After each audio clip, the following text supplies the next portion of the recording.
ਜਸੂਸੀ ਜਿਹੜਾ ਤੁਸੀਂ ਸਮਝਦੇ ਹੋ, ਹਰੇਕ ਸਟੇਟ ਆਪਣੇ ਦੁਸ਼ਮਣ ਨਾਲ ਕਰਦੀ ਹੈ। ਜੇ ਸਾਨੂੰ ਦੁਸ਼ਮਣ ਸਮਝਦੀ ਹੈ ਸਰਕਾਰ ਤਾਂ ਫਿਰ ਉਹ ਕਰ ਰਹੀ ਹੈ ਸਾਡੀ, ਜੇ ਸਾਨੂੰ ਸਿਟੀਜ਼ਨ ਸਮਝਦੀ ਹੈ ਤਾਂ ਫਿਰ ਨਹੀਂ ਕਰੂਗੀ। ਸਾਡੇ ਲਈ ਇਹ ਨਾਰਮਲ ਆ। ਪੰਜਾਬ ਲਈ ਖਾਸ ਤੌਰ ਤੇ ਜਿਹੜੀਆਂ ਹੁਣ ਬਾਕੀ ਸਟੇਟਾਂ ਦੇ ਜਿਹੜੇ ਐਕਟੀਵਿਸਟ ਉਹਨਾਂ ਦੀ ਗੱਲ ਆਈ ਹੈ, ਪੰਜਾਬ ਲਈ ਇਹ ਨਾਰਮਲ ਗੱਲਾਂ ਹੈਗੀਆਂ ਪਿਛਲੇ 35-40 ਸਾਲ ਤੋਂ। 2018 ਦੇ ਵਿੱਚ IB ਤੇ ਰॉ ਦੇ ਆਫੀਸਰ ਸੀਗੇ, ਉਹਨਾਂ ਨੇ ਮੈਨੂੰ ਸੱਦਿਆ ਸੀ ਦਿੱਲੀ। ਸੋ ਉਹਨਾਂ ਨੇ ਕਿਹਾ ਸੀ ਵੀ you are under the high surveillance, ਬਚ ਕੇ ਰਹੀਆਂ। 2 ਨੰਬਰ ਦਾ ਕੰਮ ਕਰਦਾ ਹਾਂ ਫਿਰ ਤਾਂ ਮੈਂ ਬਚਾ, ਮੈਂ ਲੀਗਲ ਰਿਪਰੈਜ਼ੈਂਟੇਸ਼ਨ ਦੇ ਰਿਹਾ। ਤੇ ਸਿੱਖ ਦੇ ਨਾਲ ਕੁਝ ਹੁੰਦਾ ਤੇ ਬਾਕੀ ਜਿਹੜੀ ਪੀੜਤ ਧਿਰਾਂ ਹੈਗੀਆਂ ਸਟੇਟ ਦੇ ਖਿਲਾਫ, ਸੋ ਉਹ ਥੋੜਾ ਜਿਹਾ ਸਟੇਟ ਦੇ ਨਾਲ ਖੜੀਆਂ ਹੋਈਆਂ ਨਜ਼ਰ ਆਉਂਦੀਆਂ। ਇਹ ਤਰ੍ਹਾਂ ਇਹ ਤੇ ਇਹਦੇ ਕਰਕੇ ਤੇ ਜਿਹੜੇ ਮੇਰੇ ਕੇਸ ਆ ਉਹਨਾਂ ਕਰਕੇ ਜਿਹੜੇ ਹੈਗੇ ਆ ਉਹ ਸਟੇਟ ਦੇ ਨਾਲ ਖੜੇ ਹੋ ਜਾਂਦੇ ਆ। ਉਹ ਜਿੱਦਾਂ ਉਹਨਾਂ ਨੇ ਟੈਗ ਹੀ ਕੀਤਾ ਹੋਇਆ ਵੀ ਜੇ ਸਿੱਖ ਆ ਤਾਂ ਫਿਰ ਟੈਰਰਿਜ਼ਮ ਦੇ ਨਾਲ ਜੁੜ ਗਿਆ, ਤੇ ਹੋਣਗੇ ਹੀ, ਇਹਨਾਂ ਦਾ ਕੋਈ ਰਿਲੇਸ਼ਨ ਹੋਊਗਾ ਹੀ, ਉੱਥੇ ਉਹ ਸਟੇਟ ਨਾਲ ਖੜੇ ਜਾਂਦੇ। ਇਸੇ ਕਰਕੇ ਹੀ ਜਿਹੜੀ ਸਟੇਟ ਆ ਖਾਸ ਤੌਰ ਤੇ ਹੁਣ ਮੋਦੀ ਰਿਜ਼ਾਈਮ ਦੇ ਵਿੱਚ ਜ਼ਿਆਦਾ ਜਿਹੜੀ ਆ ਪਾਵਰਫੁਲ ਹੁੰਦੀ ਜਾਂਦੀ ਆ। ਸਤਿ ਸ਼੍ਰੀ ਅਕਾਲ, ਮੈਂ ਹਰਸ਼ਦੀਪ ਕੌਰ, ਤੁਸੀਂ ਦੇਖ ਰਹੇ ਹੋ ਪੰਜਾਬ ਤੱਕ। ਪੈਗਾਸਸ ਨੂੰ ਲੈ ਕੇ ਭਾਰਤ ਦੇ ਵਿੱਚ ਕਾਫੀ ਚਰਚਾ ਹੋ ਰਹੀ ਹੈ। ਇਸ ਦੇ ਜ਼ਰੀਏ ਕਈ ਪੱਤਰਕਾਰਾਂ ਤੇ ਜਾਣੀ ਮਾਨੀ ਹਸਤੀਆਂ ਦੇ ਫੋਨ ਟੈਪ ਕਰਨ ਦੀ, ਉਹਨਾਂ ਦੇ ਫੋਨ ਦੀ ਜਾਸੂਸੀ ਕਰਨ ਦਾ ਦਾਅਵਾ ਕੀਤਾ ਜਾ ਰਿਹਾ ਹੈ। ਜਸਪਾਲ ਸਿੰਘ ਮੰਚਪੁਰ ਜੀ ਸਾਡੇ ਨਾਲ ਨੇ, ਜਾਣੇ ਮਾਨੇ ਵਕੀਲ ਨੇ, ਜੱਗੀ ਜੋਹਲ ਦਾ ਇੱਕ ਕੇਸ ਲੜ ਰਹੇ ਨੇ ਜਿਨ੍ਹਾਂ ਨੂੰ ਭਾਰਤ ਦੇ ਅੱਤਵਾਦੀ ਵਿਰੋਧੀ ਕਾਨੂੰਨ ਤਹਿਤ ਹਿਰਾਸਤ ਦੇ ਵਿੱਚ ਰੱਖਿਆ ਗਿਆ ਹੈ। ਜਸਪਾਲ ਸਿੰਘ ਮੰਚਪੁਰ ਜੀ, ਸਵਾਗਤ ਹੈ ਤੁਹਾਡਾ ਪੰਜਾਬ ਤੱਕ 'ਚ। ਸਤਿ ਸ਼੍ਰੀ ਅਕਾਲ। ਜਸਪਾਲ ਜੀ, ਤੁਹਾਨੂੰ ਕਿਵੇਂ ਪਤਾ ਲੱਗਾ ਕਿ ਤੁਹਾਡਾ ਨਾਮ ਵੀ ਲਿਸਟ ਦੇ ਵਿੱਚ ਹੈ? ਦੇਖੋ, ਮੈਨੂੰ ਤਾਂ ਜਿਹੜੀ ਹੈ ਇਹ ਲਿਸਟ ਜਾਰੀ ਕੀਤੀ 18-19 ਨਿਊਜ਼ ਜਿਹੜੇ ਸੀਗੇ ਸੈਂਟਰ, ਉਹਨਾਂ ਨੇ ਵਰਲਡ ਦੇ ਵਿੱਚ ਕੀਤੀ ਹੈ। ਇੱਥੇ ਦਾ ਵਾਇਰ ਨੇ ਲਈ ਮੈਨੂੰ ਦੱਸਿਆ ਸੀ, ਦਾ ਵਾਇਰ ਦੇ ਪੱਤਰਕਾਰਾਂ ਨੇ, ਉਹਨਾਂ ਨੇ ਦੱਸਿਆ ਸੀ ਵੀ ਤੁਹਾਡਾ ਨਾਮ ਵੀ ਇਸ ਲਿਸਟ ਦੇ ਵਿੱਚ ਹੈਗਾ। ਹਾਂਜੀ, ਯਾਨੀ ਕਿ ਤੁਹਾਡੇ ਫੋਨ ਦੀ ਵੀ ਟੈਪਿੰਗ ਹੋ ਰਹੀ ਹੈ ਜਿਵੇਂ ਦਾਵਾ ਹੋ ਰਿਹਾ ਹੈ? ਹਾਂਜੀ, ਉਹਨਾਂ ਨੇ ਦੱਸਿਆ ਜੀ ਮੈਨੂੰ। ਹੁਣ ਇਹਦੇ ਕੋਈ ਮੈਨੂੰ ਤਾਂ ਸਿਗਨਲ ਨਹੀਂ ਹੈ, ਪਰ ਮੈਂ ਇਹ ਕਹਿ ਸਕਦਾ ਵੀ ਇਹਨਾਂ ਨੇ ਲੇਟ ਦੱਸਿਆ। ਮੈਂ ਤਾਂ ਕਾਫੀ ਸਮੇਂ ਤੋਂ ਸੋਚ ਰਿਹਾ, ਮੇਰੇ ਲੱਗਦਾ ਕਰੀਬ 10 ਸਾਲ ਤੋਂ ਮੈਂ ਸਮਝਦਾ ਵੀ ਜਦੋਂ ਦਾ ਮੈਂ ਇਸ ਪ੍ਰੋਫੈਸ਼ਨ ਦੇ ਵਿੱਚ ਆ, ਪ੍ਰੈਕਟਿਸਿੰਗ 2011 ਤੋਂ, ਤੇ 2012 ਤੋਂ ਮੈਨੂੰ ਲੱਗਦਾ ਵੀ ਮੇਰੀ ਜਿਹੜੀ ਆ ਕਨਵਰਸੇਸ਼ਨ ਜਿਹੜੀ ਸੁਣੀ ਜਾ ਰਹੀ ਆ। ਹਾਂ, ਉੱਤੇ ਕੋਈ ਰਿਐਕਟ ਨਹੀਂ ਹੋ ਰਿਹਾ, ਉਹ ਗੱਲ ਵੱਖਰੀ ਆ। ਪਰ ਮੈਨੂੰ ਇੱਕ ਵਾਰ ਆਪ ਪੁਲਿਸ ਨੇ ਇੱਥੇ ਕਿਸੇ ਕੇਸ ਦੇ ਸੰਬੰਧ ਦੇ ਵਿੱਚ ਮੇਰੀ ਕਿਸੇ ਨਾਲ ਹੋਈ ਗੱਲਬਾਤ ਮੈਨੂੰ ਹੀ ਸੁਣਾਈ ਸੀ ਵੀ ਆਹ ਦੇਖੋ ਤੁਸੀਂ ਕਿਸੇ ਨੂੰ ਆਹ ਸੁਨੇਹਾ ਦਿੱਤਾ ਸੀ। ਸੋ ਮੈਂ ਤਾਂ 2012 ਤੋਂ ਸੋਚਦਾ, ਜਾਂ ਉਸ ਤੋਂ ਪਹਿਲਾਂ ਵੀ ਇਹ ਜਿਹੜੀ ਆ ਇੱਥੇ ਹੁੰਦੀ ਰਹਿੰਦੀ ਆ। ਇਹ ਤਾਂ ਇੱਕ ਜਸੂਸੀ ਜਿਹੜਾ ਤੁਸੀਂ ਸਮਝਦੇ ਹੋ, ਹਰੇਕ ਸਟੇਟ ਆਪਣੇ ਦੁਸ਼ਮਣ ਨਾਲ ਕਰਦੀ ਹੈ। ਜੇ ਸਾਨੂੰ ਦੁਸ਼ਮਣ ਸਮਝਦੀ ਹੈ ਸਰਕਾਰ ਤਾਂ ਫਿਰ ਉਹ ਕਰ ਰਹੀ ਹੈ ਸਾਡੀ, ਜੇ ਸਾਨੂੰ ਸਿਟੀਜ਼ਨ ਸਮਝਦੀ ਹੈ ਤਾਂ ਫਿਰ ਨਹੀਂ ਕਰੂਗੀ। ਯਾਨੀ ਕਿ ਜੋ ਲਿਸਟ ਦਾ ਦਾਵਾ ਹੋ ਰਿਹਾ, ਉਸ ਲਿਸਟ ਦੇ ਵਿੱਚ ਤੁਹਾਡਾ ਨਾਮ ਹੈ? ਉਸ ਲਿਸਟ ਦੇ ਵਿੱਚ ਉਹ ਦਾ ਵਾਇਰ ਨੂੰ ਪਤਾ ਜੀ। ਮੈਂ ਜੋ ਆਨਲਾਈਨ ਦੇਖਿਆ ਉਹਦੇ ਵਿੱਚ ਤਾਂ ਮੈਨੂੰ ਕਿਤੇ ਨਜ਼ਰ ਆਇਆ ਨਹੀਂ, ਪਰ ਉਹਨਾਂ ਦਾ ਇਹ ਦਾਵਾ ਸੀਗਾ ਵੀ ਤੁਹਾਡਾ ਜਿਹੜਾ ਫੋਨ ਆ ਉਹ ਹੋ ਰਿਹਾ, ਕਿਉਂਕਿ ਉਹਨਾਂ ਨੇ ਇਹਦੀ ਫੋਰੈਂਸਿਕ ਜਾਂਚ ਲਈ ਮੇਰੇ ਕੋਲ ਫੋਨ ਮੰਗਿਆ ਸੀ। ਮੈਂ ਇਸ ਤਰ੍ਹਾਂ ਦੇ ਹਾਲਾਤ 'ਚ ਸੀ, ਮੈਂ ਨਹੀਂ ਸੀ ਦੇ ਸਕਦਾ, ਮੈਂ ਨਹੀਂ ਦਿੱਤਾ, ਪਰ ਉਹਨਾਂ ਨੇ ਕਿਹਾ ਵੀ ਤੁਹਾਡਾ ਲਿਸਟ ਦੇ ਵਿੱਚ ਨਾਮ ਹੈਗਾ। ਵੈਸੇ ਕਾਰਨ ਜਾਣ ਸਕਦੇ ਤੁਸੀਂ ਕਿਉਂ ਨਹੀਂ ਆਪਣਾ ਦਿੱਤਾ ਫੋਰੈਂਸਿਕ ਜਾਂਚ ਦੇ ਲਈ? ਮੈਂ ਤਾਂ ਇਹ ਸਮਝਦਾ ਵੀ ਮੇਰੇ ਲਈ ਨਵੀਂ ਗੱਲ ਨਹੀਂ ਸੀ, ਇਹ ਕੋਈ ਹੈਰਾਨੀ ਵਾਲੀ ਗੱਲ ਨਹੀਂ ਸੀ। ਮੈਂ ਕਿਹਾ ਆਲਰੇਡੀ ਹੋ ਹੀ ਰਿਹਾ, ਜੇ ਕਰ ਹੀ ਰਹੇ ਆ ਤਾਂ ਫਿਰ ਲੋੜ ਕੀ ਆ, ਕਿਉਂਕਿ ਉਹਨਾਂ ਨੇ ਫਿਰ ਕੁਝ ਸਮੇਂ ਲਈ ਫੋਨ ਲੈਣਾ ਸੀ ਤੇ ਮੈਂ ਅਫੋਰਡ ਨਹੀਂ ਕਰ ਸਕਦਾ ਵੀ ਕੋਈ 5-10 ਘੰਟਿਆਂ ਲਈ ਮੇਰਾ ਫੋਨ ਮੇਰੇ ਤੋਂ ਦੂਰ ਹੋਵੇ। ਪਰ ਅਗਰ ਜਾਂਚ ਹੋ ਜਾਂਦੀ ਫੋਰੈਂਸਿਕਲੀ, ਅਗਰ ਤੁਸੀਂ ਫੋਨ ਭੇਜ ਦਿੰਦੇ ਤਾਂ ਥੋੜੀ ਕਲੈਰਿਟੀ ਹੋਰ ਹੋ ਜਾਂਦੀ। ਹਾਂ, ਹੁਣ ਮੈਂ ਉਹਨਾਂ ਨੂੰ ਕਿਹਾ ਸੀਗਾ ਵੀ ਮੈਂ ਫੋਨ ਹੋਰ ਲੈ ਲੈਣਾ, ਇਹ ਫੋਨ ਤੁਹਾਨੂੰ ਮੈਂ ਦੇ ਸਕਦਾ। ਉਹਨਾਂ ਨੂੰ ਕਿਹਾ ਸੀ, ਉਹ ਕਹਿੰਦੇ ਜਦੋਂ ਅਸੀਂ ਦੁਬਾਰੇ ਇਹਦੀ ਕਰਾਂਗੇ ਉਦੋਂ ਤੁਹਾਡਾ ਫੋਨ ਲੈ ਜਾਾਂਗੇ। ਮੈਂ ਕਹਿਤਾ ਜੀ। ਵੈਸੇ ਜਸਪਾਲ ਜੀ, ਤੁਸੀਂ ਕਹਿ ਰਹੇ ਹੋ ਕਿ 10 ਸਾਲਾਂ ਤੋਂ ਤੁਹਾਨੂੰ ਲੱਗਦਾ ਹੈ ਕਿ ਸਰਕਾਰ ਤੁਹਾਡਾ ਫੋਨ ਟੈਪ ਕਰਾ ਰਹੀ ਹੈ, ਤੁਹਾਡੇ ਤੇ ਨਜ਼ਰ ਰੱਖ ਰਹੀ ਹੈ, ਨਿਗਰਾਨੀ ਰੱਖੀ ਜਾ ਰਹੀ ਹੈ। ਕਾਰਨ ਕੀ ਹੈ ਇਹਦੇ 'ਚ? ਦੇਖੋ, ਇੱਕ ਤਾਂ ਮੈਂ ਇੱਕ ਪੋਲੀਟੀਕਲ ਓਪੋਨੈਂਟ ਐਕਟਿਵਿਸਟ ਵੀ ਹੈਗਾ, ਹਨਾ। ਮੈਂ ਇੱਕ ਵੱਖਰੀ ਸੋਚ ਰੱਖਦਾ ਪੰਜਾਬ ਦੇ ਵਿੱਚ, ਤੇ ਮੈਂ ਕਿਸੇ ਸਮੇਂ ਯੂਨੀਵਰਸਿਟੀ ਜਦੋਂ ਪੜ੍ਹਦਾ ਸੀ ਉਦੋਂ ਸਿੱਖ ਸਟੂਡੈਂਟ ਫੈਡਰੇਸ਼ਨ ਭਾਈ ਦਲਜੀਤ ਸਿੰਘ ਬਿੱਟੂ ਦਾ ਜਨਰਲ ਸਕੱਤਰ ਵੀ ਰਿਹਾ ਪੰਜਾਬ ਦਾ। ਸੋ ਉਸ ਤੋਂ ਬਾਅਦ ਫਿਰ ਮੈਂ ਪੋਲੀਟਿਕਸ ਦੇ ਵਿੱਚ ਵੀ ਆਇਆ। ਮੈਂ ਇਲੈਕਸ਼ਨ ਵੀ ਲੜੀ ਸੀ ਕਿਸੇ ਟਾਈਮ 2007 'ਚ ਅਕਾਲੀ ਦਲ ਮਾਨ ਵੱਲੋਂ ਟਾਂਡਾ ਕੌਂਸਟੀਚੁਐਂਸੀ ਤੋਂ। ਫਿਰ ਮੇਰੇ ਕੋਲ ਜ਼ਿਆਦਾ ਕੇਸ ਸੀ, ਜੋ ਮੇਰੇ ਆਪਣੇ ਦੇ ਉੱਤੇ ਵੀ case unlawful activity prevention act ਦਾ 2009 ਦੇ ਉੱਤੇ ਪਾਇਆ ਗਿਆ ਇੱਥੇ ਲੁਧਿਆਣਾ ਪੁਲਿਸ ਵੱਲੋਂ, ਤੇ ਮੈਂ 1.5 ਸਾਲ ਜੇਲ੍ਹ 'ਚ ਵੀ ਰਿਹਾ। ਉਸ ਤੋਂ ਬਾਅਦ ਮੈਂ ਬਰੀ ਵੀ ਹੋਇਆ ਉਹਨਾਂ ਕੇਸਾਂ ਦੇ ਵਿੱਚੋਂ। ਫਿਰ ਮੈਂ ਇਹ ਸਾਰੇ ਕੇਸ ਹੁਣ ਜਿੰਨੇ ਅਨਲੌਫੁਲ ਐਕਟੀਵਿਟੀ ਪ੍ਰੀਵੈਂਸ਼ਨ ਐਕਟ ਦੇ ਜਾਂ ਪੁਰਾਣੇ ਜਿੰਨੇ ਬੰਦੇ ਮਿਲੀਟੈਂਸੀ ਨਾਲ ਜੁੜੇ ਹੋਏ ਆ, ਜਿਨ੍ਹਾਂ 'ਚ ਪ੍ਰੋਮੀਨੈਂਟ ਨਾਮ ਭਾਈ ਜਗਤਾਰ ਸਿੰਘ ਹਵਾਰਾ, ਪ੍ਰੋਫੈਸਰ ਦਵਿੰਦਰਪਾਲ ਸਿੰਘ ਭੁੱਲਰ, ਭਾਈ ਦਲਜੀਤ ਸਿੰਘ ਬਿੱਟੂ ਦੇ, ਜਿੰਨੇ ਨਵੇਂ ਹੈਗੇ UAP ਦੇ, NIA ਇਨਵੈਸਟੀਗੇਸ਼ਨ ਦੇ ਜਿੰਨੇ ਕੇਸ ਹੈਗੇ ਪੰਜਾਬ ਦੇ, ਉਹ ਲਗਭਗ ਸਾਰੇ ਮੇਰੇ ਕੋਲ ਹੀ ਆ। ਸੋ ਮੈਂ ਸਮਝਦਾ ਵੀ ਉਹਦੇ ਕਰਕੇ ਜਿਹੜੀ ਏਜੰਸੀ ਜਾਂ ਨਿਗਾਹ ਰੱਖਦੀ ਆ ਵੀ ਇਹ ਵਕੀਲ ਇਹਨਾਂ ਕੇਸਾਂ ਨੂੰ ਜਿਹੜੇ ਸਟੇਟ ਲਈ ਸੈਂਸਿਟਿਵ ਹੋ ਸਕਦੇ ਆ, ਮੇਰੇ ਲਈ ਤਾਂ ਇਹ ਵੀ ਉਹ ਫਾਲਸਲੀ ਇੰਪਲੀਕੇਟ ਕੀਤਾ ਹੋਇਆ ਤੇ ਉਹਦੇ ਕਰਕੇ ਉਹ ਰੱਖ ਸਕਦੇ, ਹੋ ਸਕਦਾ ਵੀ ਉਹ ਰੱਖਦੇ ਹੋਣ ਵੀ ਤੇ ਨਿਗਾਹ ਰੱਖੀਏ, ਪਰ ਇਹ ਗਲਤ ਆ, ਇਹ ਬਿਯੋਂਡ ਦੀ ਲਾ। ਜੇ ਰੱਖਣਾ ਉਹਨਾਂ ਨੇ ਮੈਨੂੰ ਨੋਟਿਸ ਦੇ ਕੇ ਥਰੂ ਪ੍ਰੋਸੀਜਰ ਰੱਖਣਾ ਚਾਹੀਦਾ ਵੀ ਹਾਂ ਵੀ ਤੇਰੇ ਤੇ ਸ਼ੱਕ ਆ ਤੇ ਤੇਰੀ ਅਸੀਂ ਇਹ ਨਜ਼ਰਸਾਨੀ ਕਰ ਰਹੇ ਹਾਂ। ਜੀ ਜਸਪਾਲ ਜੀ, ਜਿਵੇਂ ਤੁਸੀਂ ਕਿਹਾ ਕਿ 10 ਸਾਲਾਂ ਤੋਂ ਤੁਹਾਨੂੰ ਲੱਗਦਾ ਹੈ ਕਿ ਤੁਹਾਡੇ ਤੇ ਨਿਗਰਾਨੀ ਰੱਖੀ ਜਾ ਰਹੀ ਹੈ, ਤੁਹਾਡੀ ਜਾਸੂਸੀ ਹੋ ਰਹੀ ਹੈ, ਕਦੀ ਕੁਝ ਐਸਾ ਪਤਾ ਲੱਗਾ ਹੋਵੇ, ਕੁਝ ਐਵੀਡੈਂਸ ਹੋਵੇ ਤੁਹਾਡੇ ਹੱਥ ਦੇ ਵਿੱਚ? ਕਿਉਂਕਿ ਇਹ ਤਾਂ ਸ਼ੱਕ ਹੈ, ਕੁਝ ਐਵੀਡੈਂਸ ਇਹਨਾਂ 10 ਸਾਲਾਂ ਦੇ ਵਿੱਚ ਤੁਹਾਡੇ ਸਾਹਮਣੇ ਕਦੀ ਆਇਆ ਹੋਵੇ? ਹਾਲਾਂਕਿ ਇੱਕ ਰਿਕਾਰਡਿੰਗ ਦਾ ਜ਼ਿਕਰ ਤੁਸੀਂ ਕੀਤਾ ਹੈ, ਹੋਰ ਕੁਝ ਨਹੀਂ ਤਾਂ ਦੇਖੋ, ਇਹ ਹੁਣ ਕੋਈ ਸਿੱਧਾ ਕੋਈ ਮਟੀਰੀਅਲ ਐਵੀਡੈਂਸ ਤਾਂ ਕੋਈ ਨਹੀਂ ਹੁੰਦਾ ਇਹਨਾਂ ਗੱਲਾਂ ਦਾ। ਉਹ 'ਚ ਤੁਸੀਂ ਆਮ ਤੌਰ ਤੇ ਕਿਹਾ ਜਾਂਦਾ ਵੀ ਤੁਹਾਡਾ ਫੋਨ ਆ ਕਈ ਵਾਰੀ ਜ਼ਿਆਦਾ ਸਰਵੇਲੈਂਸ ਤੇ ਹੋਵੇ ਤਾਂ ਤੁਹਾਨੂੰ ਆਪਣੀ ਆਵਾਜ਼ ਵਾਪਸ ਸੁਣਦੀ ਆ, ਜਾਂ ਯਾਨੀ ਕਿ 1 ਮਿੰਟ ਬਾਅਦ ਤੁਹਾਡੀ ਕਾਲ ਆਟੋਮੈਟਿਕਲੀ ਕੱਟ ਹੋ ਜਾਂਦੀ, ਜਾਂ ਡਿਸਟਰਬੈਂਸ ਇੰਨੀ ਹੁੰਦੀ ਆ ਕਈ ਵਾਰ ਟੂ ਜਾਂ ਕਈ ਤਰ੍ਹਾਂ ਦੀਆਂ ਆਵਾਜ਼ਾਂ ਜਦੋਂ ਇੱਦਾਂ ਸਰਵੇਲੈਂਸ ਦੇ ਉੱਤੇ ਉਹਨੂੰ ਕੀਤਾ। ਪਰ ਜਿਹੜਾ ਹੁਣ ਸਿਸਟਮ ਹੈਗਾ ਪੈਗਾਸਸ, ਇਹ 'ਚ ਤਾਂ ਕੋਈ ਐਵੀਡੈਂਸ ਹੈ ਹੀ ਨਹੀਂ। ਇਹ 'ਚ ਤਾਂ ਹੈ ਕਾ ਤੁਹਾਡਾ ਫੋਨ ਕਿਸ ਸੌਫਟਵੇਅਰ ਦੇ ਜ਼ਰੀਏ, ਜਿਹੜੀ ਵਿੱਚ ਕੋਈ ਮਟੀਰੀਅਲ ਜਾਂ ਉਹਦਾ ਕੋਈ ਹਾਰਡਵੇਅਰ ਥੋੜਾ ਹੈਗਾ ਵੀ ਜਿਹੜਾ ਅਸੀਂ ਦੱਸ ਸਕੀਏ ਵੀ ਆਹ ਦੇਖੋ ਜੀ ਵਿੱਚ ਪੁਰਜਾ ਲੱਗਾ ਹੋਇਆ। ਜੇ ਤਾਂ ਕਿਤੇ ਬਗਿੰਗ ਕੀਤੀ ਆ ਉਹਦੀ ਤੁਸੀਂ ਐਵੀਡੈਂਸ ਦੇ ਸਕਦੇ ਆ, ਦੇਖੋ ਜੀ ਮੇਰੇ ਆਹ ਜਗ੍ਹਾ ਤੋਂ ਬਗ ਨਿਕਲਿਆ ਜਿਹੜਾ ਸੁਣਨ ਵਾਸਤੇ। ਇਹ ਤਾਂ ਇੱਕ ਹਵਾ ਦੇ ਵਿੱਚ ਹੈਗਾ, ਹਵਾ ਦੇ ਰਾਹੀਂ ਇਹ ਸਾਰੀਆਂ ਗੱਲਾਂ ਹੋ ਰਹੀਆਂ, ਇਹਦਾ ਸਬੂਤ ਨਹੀਂ ਦਿੱਤਾ ਜਾ ਸਕਦਾ। ਇਹ ਤਾਂ ਸਟੇਟ ਹੀ ਦੱਸ ਸਕਦੀ ਆ ਕਿ ਹੋ ਰਿਹਾ ਕਿ ਨਹੀਂ ਹੋ ਰਿਹਾ। ਬਿਲਕੁਲ ਜਸਪਾਲ ਜੀ, ਜਿਵੇਂ ਤੁਸੀਂ ਕਿਹਾ ਕਿ ਇੱਕ ਰਿਕਾਰਡਿੰਗ ਵੀ ਤੁਸੀਂ ਸੁਣੀ ਸੀ, ਤੁਸੀਂ ਕਿਸੇ ਨਾਲ ਗੱਲ ਕਰ ਰਹੇ ਸੀ, ਉਹ ਤੁਹਾਨੂੰ ਕਿਸੇ ਨੇ ਸੁਣਾਈ ਸੀ। ਤੁਸੀਂ ਇੱਕ ਵਕੀਲ ਹੋ, ਤੁਸੀਂ ਉਦੋਂ ਕੀ ਐਕਸ਼ਨ ਲਿਆ? ਤੁਸੀਂ ਕੋਰਟ ਦੇ ਵਿੱਚ ਗਏ ਇਸ ਬਾਰੇ ਕਿ ਤੁਸੀਂ ਕਿਹਾ ਹੋਵੇ ਕਿ ਮੇਰੀ ਜਾਸੂਸੀ ਹੋ ਰਹੀ ਹੈ, ਮੇਰੇ ਤੇ ਨਜ਼ਰ ਰੱਖੀ ਜਾ ਰਹੀ ਹੈ? ਕਿਉਂਕਿ ਜਿਵੇਂ ਤੁਸੀਂ ਕੇਸਿਸ ਲੜ ਰਹੇ ਹੋ, ਫਿਰ ਤਾਂ ਸਾਰੀ ਇਨਫੋਰਮੇਸ਼ਨ ਪਹਿਲਾਂ ਹੀ ਪਤਾ ਲੱਗ ਜਾਂਦੀ ਹੋਵੇਗੀ, ਕਿਉਂਕਿ ਤੁਹਾਨੂੰ ਕੁਝ ਨਾ ਕੁਝ ਸਟੈਪ ਤਾਂ ਹਾਂ, ਜਿਹੜੀ ਮੇਰੀ ਡਿਫੈਂਸ ਲਾਈਨ ਆ, ਜੇ ਮੈਂ ਕਿਸੇ ਦੀ ਕਲਾਇੰਟ ਦੀ ਫੈਮਿਲੀ ਦੇ ਨਾਲ ਡਿਸਕਸ ਕਰਦਾ ਤੇ ਮੈਨੂੰ ਲੱਗਦਾ ਹੁੰਦਾ ਵੀ ਇਹ ਸਟੇਟ ਨੇ ਉਹਨੂੰ ਓਵਰਟੇਕ ਕਰਨ ਦੇ ਵਾਸਤੇ ਕੋਈ ਨਾ ਕੋਈ ਉਹ ਐਕਸ਼ਨ ਲੈਂਦੇ। ਖਾਸ ਤੌਰ ਤੇ ਜੱਗੀ ਵਾਲੇ ਕੇਸਾਂ ਦੇ ਵਿੱਚ ਦੇਖੀਏ ਤੇ ਅਜੇ ਤੱਕ ਉਹਨਾਂ ਨੇ ਚਾਰਜ ਹੀ ਫਰੇਮ ਨਹੀਂ ਹੁੰਦੇ। ਜਿਹੜੇ ਇਹ ਵੀ ਮੈਂ ਸੁਣੀ ਸੀ, ਮੈਂ ਕੋਰਟ 'ਚ ਨਹੀਂ ਗਿਆ, ਉਹ ਇੱਥੇ ਸਾਡੇ ਪੰਜਾਬ ਦੇ ਵਿੱਚ ਕਹਾਵਤ ਆ, ਕਹਿੰਦੇ ਸਹੇ ਨੂੰ ਕਿਸੇ ਨੇ ਪੁੱਛਿਆ ਖਰਗੋਸ਼ ਨੂੰ ਵੀ ਤੂੰ ਕਿਸੇ ਦਾ ਮਾਸ ਖਾਣਾ, ਕਹਿੰਦਾ ਆਪਣਾ ਬਚ ਜਾਏ ਇੰਨਾ ਥੋੜਾ। ਸੋ ਇਹ ਵੀ ਮੈਂ ਉਹਦੀ ਕੋਈ ਐਕਸ਼ਨ ਲੈਣ ਜਾਵਾਂ ਤੇ ਉਹ ਮੇਰਾ ਇੰਨਾ ਬਚਾਅ ਥੋੜਾ ਵੀ ਮੇਰੇ ਤੇ ਕੇਸ ਨਹੀਂ ਪਾਇਆ ਉਹਨਾਂ ਨੇ। ਇਸ ਕਰਕੇ ਮੈਂ ਉਹਦੀ ਕੋਈ ਨਹੀਂ ਸਮਝਦਾ ਵੀ ਅਦਾਲਤਾਂ ਜਾਂ ਸਟੇਟ ਜੁਡੀਸ਼ਰੀ ਐਗਜ਼ੈਕਟਿਵ ਇਹਨਾਂ ਕੇਸਿਸ ਦੇ ਵਿੱਚ ਥੋੜੀ ਉਹਨਾਂ ਦੀ ਮਿਲੀ ਭੁਗਤ ਹੁੰਦੀ ਆ। ਸੋ ਉੱਥੇ ਸਿਰਫ ਤੁਸੀਂ ਬਹੁਤ ਹੀ ਸਟੈਪ ਵਾਈਜ਼ ਹੀ ਕੋਈ ਰਿਲੀਫ ਲੈ ਸਕਦੇ ਹੋ, ਅਦਰਵਾਈਜ਼ ਇੱਕ ਉਹਨਾਂ ਦਾ ਇਹੀ ਮਤਲਬ ਹੁੰਦਾ ਵੀ ਬੰਦਿਆਂ ਨੂੰ ਲੰਮਾ ਸਮਾਂ ਜੇਲ੍ਹਾਂ ਦੇ ਵਿੱਚ ਰੱਖਣਾ। ਸੋ ਮੈਂ ਉਹਦੇ ਤੇ ਕੋਈ ਲੀਗਲ ਨਹੀਂ ਲਿਆ, ਕਿਉਂਕਿ ਸਾਡੇ ਲਈ ਇਹ ਨੋਰਮਲ ਆ। ਪੰਜਾਬ ਲਈ ਖਾਸ ਤੌਰ ਤੇ ਜਿਹੜੀਆਂ ਹੁਣ ਬਾਕੀ ਸਟੇਟਾਂ ਦੇ ਜਿਹੜੇ ਐਕਟਿਵਿਸਟ ਉਹਨਾਂ ਦੀ ਗੱਲ ਆਈ ਆ, ਪੰਜਾਬ ਲਈ ਇਹ ਨੋਰਮਲ ਗੱਲਾਂ ਹੈਗੀਆਂ ਪਿਛਲੇ 35-40 ਸਾਲ ਤੋਂ। ਆਰਟੀਕਲ 21 ਦੀ ਅਸੀਂ ਗੱਲ ਕਰਦੇ ਆ, ਨਿਜਤਾ ਦਾ ਅਧਿਕਾਰ ਹੈ, ਤੁਹਾਨੂੰ ਨਹੀਂ ਲੱਗਦਾ ਕਿ ਇਸ ਤੇ ਫਿਰ ਹਮਲਾ ਹੋ ਰਿਹਾ? ਬਿਲਕੁਲ ਹੋ ਰਿਹਾ ਜੀ। ਉਹ ਤਾਂ ਦੇਖੋ, ਮੈਂ ਤਾਂ ਇਹੀ ਕਹਿੰਦਾ ਵੀ ਜਾਂ ਤਾਂ ਕਾਨੂੰਨ ਬਣਾ ਦਿਓ, ਪਾਰਲੀਮੈਂਟ ਕਾਨੂੰਨ ਬਣਾ ਦੇਵੇ ਵੀ ਅਸੀਂ ਇਹਨਾਂ ਪੈਰਾਮੀਟਰਸ ਦੇ ਅੰਡਰ ਫਲਾਂ ਬੰਦਿਆਂ ਦੇ ਜਿਹੜੇ ਆ ਕਰ ਸਕਦੇ ਆ, ਫਿਰ ਮੈਨੂੰ ਕੋਈ ਇਤਰਾਜ਼ ਨਹੀਂ।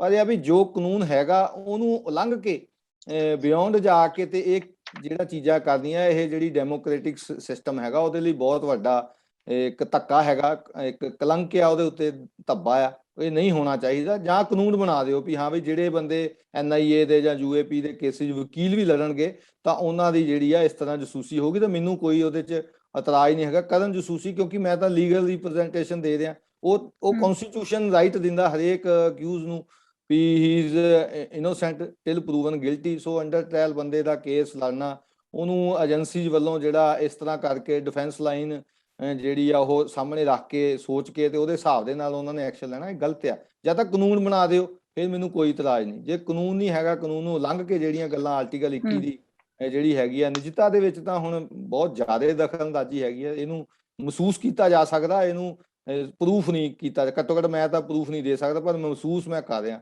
ਕਾਫੀ ਲੰਮੇ ਸਮੇਂ ਤੋਂ। ਬਿਲਕੁਲ ਜਸਪਾਲ ਜੀ, ਮੇਰਾ ਸਵਾਲ ਫਿਰ ਉਹੀ ਤੁਹਾਡੇ ਕੋਲ ਹੋਵੇਗਾ ਕਿ ਜਦੋਂ ਤੁਹਾਨੂੰ ਪਤਾ ਲੱਗਾ ਕਿ ਜਾਸੂਸੀ ਹੋ ਰਹੀ ਹੈ, 10 ਸਾਲਾਂ ਤੋਂ ਤੁਹਾਡੇ ਤੇ ਨਜ਼ਰ ਰੱਖੀ ਜਾ ਰਹੀ ਹੈ, ਅਸੀਂ ਅਦਾਲਤ ਦਾ ਸਹਾਰਾ ਹੀ ਲੈ ਸਕਦੇ ਹਾਂ? ਕਿਉਂਕਿ ਤੁਸੀਂ ਕੇਸਿਸ ਲੜਦੇ ਹੋ, ਬੜੇ ਸੈਂਸਿਟਿਵ ਹੁੰਦੇ ਨੇ, ਇੱਕ ਸੀਕ੍ਰੇਸੀ ਰੱਖਣੀ ਪੈਂਦੀ ਹੈ। ਤੁਸੀਂ ਜੋ ਜਿਨ੍ਹਾਂ ਦੇ ਕੇਸਿਸ ਲੜਦੇ ਹੋ ਉਹਨਾਂ ਦੇ ਪਰਿਵਾਰਾਂ ਦੇ ਨਾਲ, ਹੋਰ ਜੋ ਗਵਾਹ ਹੁੰਦੇ ਨੇ ਉਹਨਾਂ ਨਾਲ ਗੱਲਬਾਤ ਕਰਦੇ ਹੋ। ਤੁਸੀਂ ਕਦੇ ਸੋਚਿਆ ਨਹੀਂ ਕਿ ਇਸ ਖਿਲਾਫ ਮੈਂ ਐਕਸ਼ਨ ਕੀ ਲਵਾਂ ਤਾਂ ਕਿ ਇੱਕ ਪ੍ਰਾਈਵੇਸੀ ਰਹੇ ਚੀਜ਼ਾਂ ਦੀ? ਮੈਂ ਐਕਸ਼ਨ ਇਹੀ ਲੈ ਸਕਦਾ ਜੀ ਵੀ ਮੈਂ ਆਉਣ ਦੀ ਲਾ ਦੀ ਯਾਨੀ ਕਿ ਟਰੈਕ ਦੇ ਉੱਤੇ ਰਹਾਂ, ਮੈਂ ਉਸ ਤੋਂ ਬਾਹਰ ਨਾ ਜਾਵਾਂ। ਮੈਂ ਹਾਲ ਦੀ ਘੜੀ ਤਾਂ ਇਹੀ ਸੋਚ ਸਕਦਾ, ਕਿਉਂਕਿ ਅਦਾਲਤ ਦਾ ਦਰਵਾਜ਼ਾ ਖਟਕਾਉਣ ਬਾਰੇ ਕਦੀ ਨਹੀਂ ਸੋਚਿਆ ਕਿ ਤੁਸੀਂ ਮੈਂ ਅਦਾਲਤ ਦੇ ਵਿੱਚ ਜਾਓ ਨਹੀਂ, ਇਸ ਕਿਉਂਕਿ ਬਾਰੇ?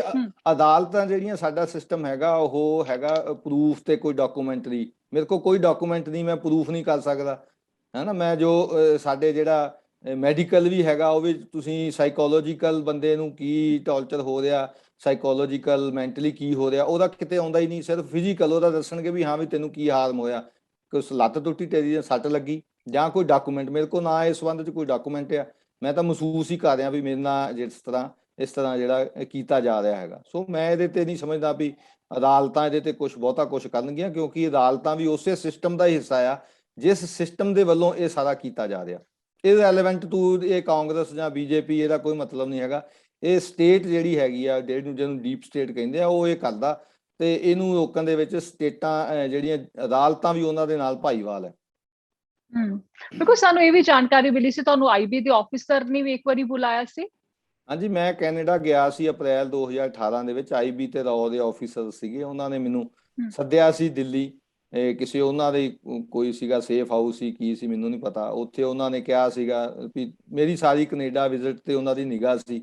ਸੋ ਉਹਨਾਂ ਨੇ ਕਿਹਾ ਸੀ ਵੀ you are under the high surveillance, ਬਚ ਕੇ ਰਹੀ, ਆਪਣਾ ਬਚਾਅ ਰੱਖੀ, ਤੇ ਤੈਨੂੰ ਦੁਬਾਰਾ ਵੀ ਸੱਦ ਸਕਦੇ ਆ। ਮੈਂ ਕਿਹਾ ਮੈਂ ਦੁਬਾਰੇ ਨਹੀਂ ਹੋਣਾ। ਜੇ ਤੁਹਾਨੂੰ ਲੱਗਦਾ ਵੀ ਮੈਂ ਕੋਈ ਲੀਗਲ ਰਿਪਰੈਜ਼ੈਂਟੇਸ਼ਨ ਦੇ ਕੇ ਇਹਨਾਂ ਲੋਕਾਂ ਨੂੰ ਤੇ ਕੋਈ ਇਲੀਗਲ ਕੰਮ ਕਰ ਰਿਹਾ, ਤੁਹਾਡੀ ਨਿਗਾਹ 'ਚ ਨਹੀਂ ਹੈਗਾ ਠੀਕ, ਤੇ ਤੁਸੀਂ ਮੈਨੂੰ ਕੇਸ ਪਾਓ, ਇੱਥੇ ਤਿਹਾੜ ਜੇ ਇੱਥੇ ਹੀ ਆ, ਮੈਂ ਬਾਰ-ਬਾਰ ਨਹੀਂ ਆ ਸਕਦਾ। ਸੋ ਉਹਨਾਂ ਨੇ ਨਹੀਂ ਇਹ ਗੱਲ ਕਹੀ ਸੀ ਵੀ ਹਾਂ ਤੁਸੀਂ ਆਪਣੀ ਲਿਮਿਟ ਦੇ ਵਿੱਚ ਹੀ ਹੋ, ਪਰ ਤੁਸੀਂ ਸਰਵੇਲੈਂਸ ਦੇ ਉੱਤੇ ਹੋ। ਤੇ ਮੈਂ ਕਿਹਾ ਕੋਈ ਗੱਲ ਨਹੀਂ, ਜੇ ਮੈਂ ਸਰਵੇਲੈਂਸ ਦੇ ਉੱਤੇ ਹੈਗਾ, ਮੈਂ ਜੇ ਕੋਈ 2 ਨੰਬਰ ਦਾ ਕੰਮ ਕਰਦਾ ਹਾਂ ਫਿਰ ਤਾਂ ਮੈਂ ਬਚਾਂ। ਮੈਂ ਲੀਗਲ ਰਿਪਰੈਜ਼ੈਂਟੇਸ਼ਨ ਦੇ ਰਿਹਾ ਤੇ ਦਿੰਦਾ ਰਹੂੰਗਾ। ਤੇ ਜੇ ਤੁਹਾਨੂੰ ਇਹ ਵੀ ਚੰਗੀ ਨਹੀਂ ਲੱਗਦੀ, ਫਿਰ ਤੁਸੀਂ ਮੈਨੂੰ ਜਿਹੜਾ ਉਹ ਪ੍ਰੋਸੀਕਿਊਟ ਕਰ ਸਕਦੇ ਹੋ, ਜੇ ਕੋਈ ਕਾਨੂੰਨ ਦੇ ਵਿੱਚ ਹੈਗੀ ਆ।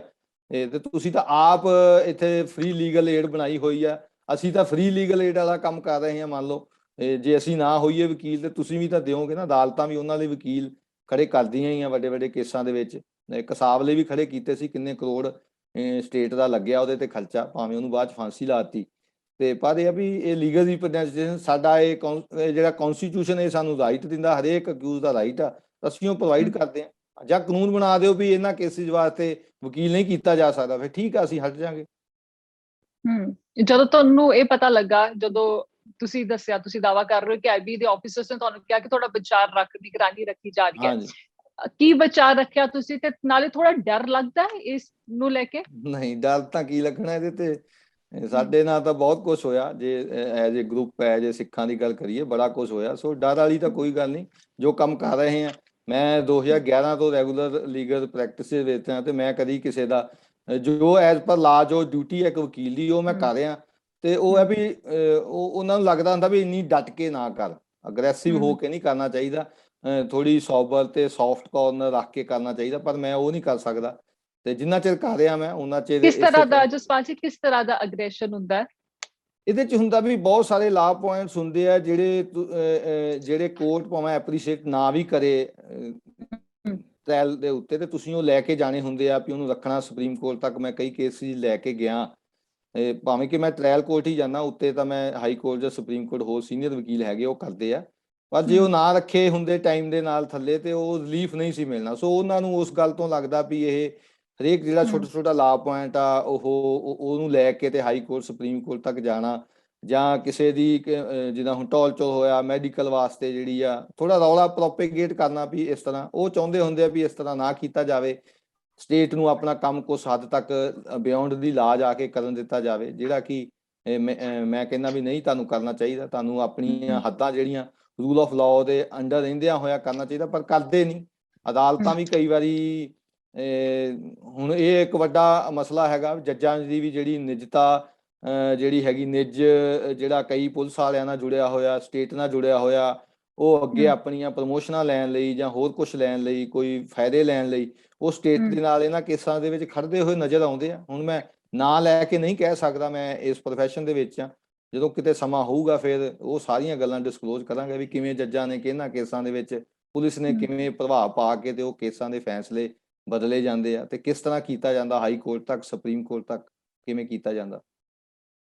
ਦੇਖੋ ਜਸਪਾਲ ਜੀ, ਆਖਰੀ ਸਵਾਲ ਮੈਂ ਰਿਪੀਟ ਹੀ ਕਰ ਰਹੀ ਹਾਂ ਕਿ ਤੁਸੀਂ ਬਹੁਤ ਸਾਰੇ ਕੇਸ ਅਦਾਲਤ ਦੀਆਂ ਬਰੂਹਾਂ ਤੱਕ ਲੈ ਕੇ ਗਏ ਹੋ, ਉਸ ਵੇਲੇ ਇਨਸਾਫ ਮੰਗਦੇ ਹੋ, ਬਹੁਤ ਸਾਰੇ ਕੇਸਿਸ ਤੁਸੀਂ ਲੜ ਰਹੇ ਹੋ, ਪਰ ਆਪਣਾ ਮੁੱਦਾ ਤੁਸੀਂ ਕਹਿ ਰਹੇ ਹੋ ਕਿ ਤੁਹਾਡੀ ਨਿਜਤਾ ਨੂੰ ਖਤਰਾ ਹੈ, 10 ਸਾਲਾਂ ਤੋਂ ਤੁਹਾਡੇ ਤੇ ਨਜ਼ਰ ਰੱਖੀ ਜਾ ਰਹੀ ਹੈ। ਤੁਸੀਂ ਆਪਣਾ ਕੇਸ ਕਦੋਂ ਲੈ ਕੇ ਜਾਓਗੇ? ਜੋ ਦਾਵਾ ਹੈ ਤੁਹਾਡਾ ਜਾਂ ਜੋ ਤੁਹਾਨੂੰ ਲੱਗਦਾ ਹੈ, ਹਾਲਾਂਕਿ ਕੋਈ ਸਬੂਤ ਨਹੀਂ ਹੈ, ਕਿ ਇਹ ਗੱਲ ਤੁਸੀਂ ਅਦਾਲਤ ਤੱਕ ਲੈ ਕੇ ਨਹੀਂ ਜਾ ਸਕਦੇ? ਨਹੀਂ, ਇਹ ਮੈਨੂੰ ਯਕੀਨ ਨਹੀਂ ਹੈਗਾ ਵੀ ਇੱਥੇ ਇਨਸਾਫ ਮਿਲੂਗਾ, ਇਸ ਕਰਕੇ ਮੈਂ ਨਹੀਂ ਲੈ ਕੇ ਜਾਂਦਾ। ਪਰ ਤੁਸੀਂ ਤਾਂ ਵਕੀਲ ਹੋ, ਤੁਸੀਂ ਤਾਂ ਬਹੁਤ ਸਾਰੇ ਇਨਸਾਫ ਦਾ ਤੁਸੀਂ ਜੋ ਤੁਹਾਡੇ ਹੋਰ ਲੋਕ ਹੁੰਦੇ, ਜਿਵੇਂ ਜੱਗੀ ਚੌਹਲ ਦਾ ਕੇਸ ਲੜ ਰਹੇ ਹੋ, ਹੋਰ ਵੀ ਬਹੁਤ ਸਾਰੇ ਜੋ ਕੇਸਿਸ ਲੜ ਰਹੇ ਹੋ, ਉਹਨਾਂ ਨੂੰ ਤੁਸੀਂ ਇਨਸਾਫ ਦਾ ਭਰੋਸਾ ਦਿੰਦੇ ਹੋਵੋਗੇ ਕਿ ਦੇਰ ਨਾਲ ਹੀ ਸਹੀ ਕੁਝ ਇਨਸਾਫ ਮਿਲੇਗਾ, ਕੁਝ ਲੜਾਈ ਅੱਗੇ ਜਾਰੀ ਰਹੇਗੀ। ਫਿਰ ਆਪਣੇ ਕੇਸ ਦੇ ਵਿੱਚ ਤੁਸੀਂ ਇੰਜ ਕਿਵੇਂ ਕਹਿ ਸਕਦੇ ਹੋ? ਦੇਖੋ, ਮੇਰੇ ਕੋ ਇੱਕ ਗੱਲ, ਮੇਰੇ ਕੋਲ ਟਾਈਮ ਹੈ ਨਹੀਂ ਵੀ ਮੈਂ ਹੁਣ ਸੁਪਰੀਮ ਕੋਰਟ ਨੇ ਆਲਰੇਡੀ ਟੇਕ ਅਪ ਕੀਤਾ ਹੋਇਆ ਮੈਟਰ, ਉਹ 'ਚ ਵਕੀਲਾਂ ਦੇ ਲਾਇਰ ਸਾਰੇ ਗਏ ਹੋਏ ਆ। ਸੋ ਜੋ ਵੀ ਫੈਸਲਾ ਹੋਊਗਾ ਉਹ ਸਾਡੇ ਤੇ ਵੀ ਨਾਲ ਹੀ ਲਾਗੂ ਹੋ ਜਾਊਗਾ। ਕੋਈ ਮੈਨੂੰ ਪਰਸਨਲੀ ਜਾਣ ਦੀ ਲੋੜ ਨਹੀਂ ਹੈਗੀ, ਮੈਂ ਇੱਕ ਪ੍ਰੋਫੈਸ਼ਨ ਦਾ ਕਰ ਰਿਹਾ, ਉਸ ਪ੍ਰੋਫੈਸ਼ਨ ਦੇ ਹੋਰ ਬੰਦਿਆਂ ਨਾਲ ਹੋ ਰਿਹਾ।